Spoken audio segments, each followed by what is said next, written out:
শিক্ষক সমাজের উপর অন্যায়ভাবে যারা বুলেট ছুড়েছে, গ্রেড ছুড়েছে, যেই পুলিশ ছুড়েছে সদস্য, আমি চাই ওই ছেলে মেয়েদের হাত পা লুলা হয়ে যাক, তারা অটিস্টিক হয়ে যাক, তারা আনএবল হয়ে যাক।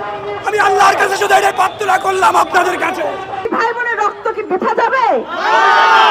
এখনো কি সেই স্বৈরাচার এখনো কি ঘাপটি মেরে আছে? আপনাদের কাছে আমার প্রশ্ন, কেন আজ আমরা বঞ্চিত? কেন আমরা শিক্ষক হতে গিয়ে মার খাবো? কেন মহিলাদের গায়ে হাত তোলা হবে? কেন আমার পায়ে আঘাত করা হয়েছে?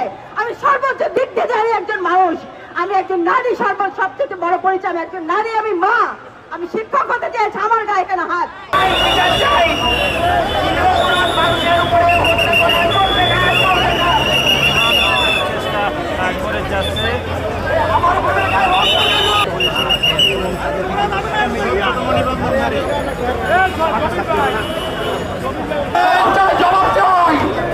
আমার ভাইয়ের গায়ে রক্ত কেন? আমার বোনের গায়ে রক্ত কেন? বেশিরভাগের রাস্তা না। ওয়ালটন আবারও মিলিনিয়ার অফারে ওয়ালটন ফ্রিজ কিনে আপনিও হয়ে যেতে পারেন মিলিয়নিয়ার। মিলিনিয়ার ছড়াছড়ি দেশ জুড়ে, এটা শুধু ওয়ালটনই পারে। আমরা এটা বিচার চাই এবং আমাদের নিয়োগ চাই। আমরা একবার মাত্র সুযোগ, আমরা একবার মাত্র নিয়োগ চাই।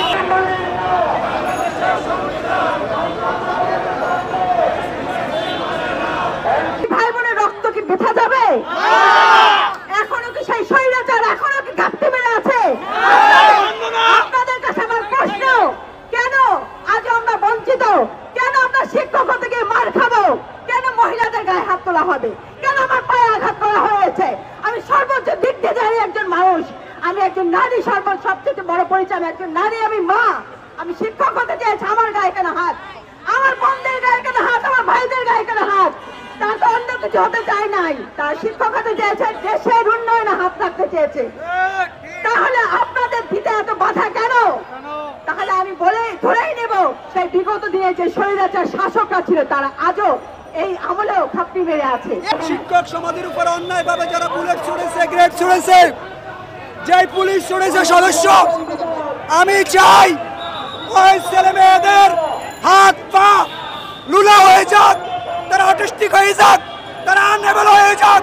আমি আল্লাহর কাছে শুধু এটাই প্রার্থনা করলাম আপনাদের কাছে। এখানে দাঁড়িয়েছি, কিন্তু এই দেখেন আমাদের ভাইদেরকে রক্তাক্ত করেছে, আমাদের ভাইদেরকে আহত করেছে। আমাদের এগুলো আমরা চাই না। এই যে আমি আবু সাহেদের বাংলায়, সেই আবু সাহেদ সেই নিবন্ধনে আবেদন করেছে বৈষম্যের জন্য, সেই আবু সাহেদের বাংলায় আমাদের এই যে আহত করেছে। তারা আমাদেরকে তাল বাহানা করছিল, আমরা অনেকবার দিয়েছি, আমরা স্মারকলিপি দিয়েছি, তাদের সাথে কোনো কথা বলা হয় নাই, তাদের সাথে কোনো কথা বলা হয় নাই। এভাবে তারা জিয়ে রেখেছে এবং আজকে 4টা বছর ধরে, এরা 5টা বছর ধরে তারা এগুলো তামাশা করছে আমাদের সাথে। আজকে 1.5 বছরের অধিক সময় ধরে আমাদের এই সব ভাইয়েরা ঈদের দিনও তারা মানববন্ধন করেছে, কিন্তু তাদের সাথে কোনো কথা না বলে তাদেরকে কুকুরের মতন বিদায় করে দেওয়া হয়। আমাদের যৌক্তিক দাবি, আমাদের যদি অযৌক্তিক হয় আমরা চলে যাব। আমাদের মন্ত্রণালয় আমাদেরকে রায় দিয়েছে, শিক্ষা মন্ত্রণালয় রায় দিয়েছে, এনটিআরসি রায় দিয়েছে,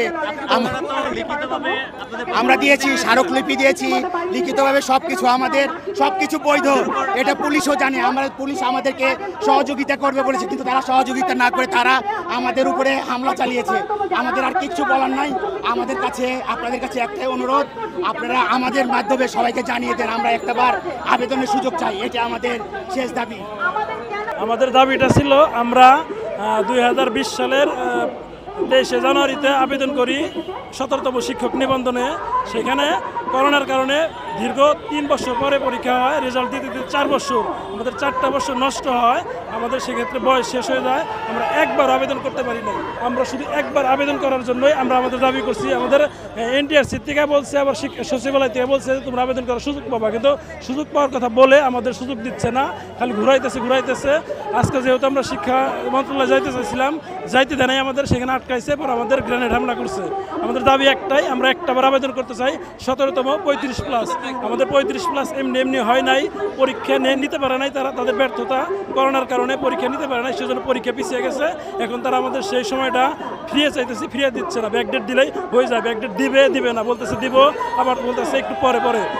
ঘুরিয়ে আমাদের দিন পার করতেছে, তার মানে আমাদের দিতে চায় না, এটাই আমাদের কথা।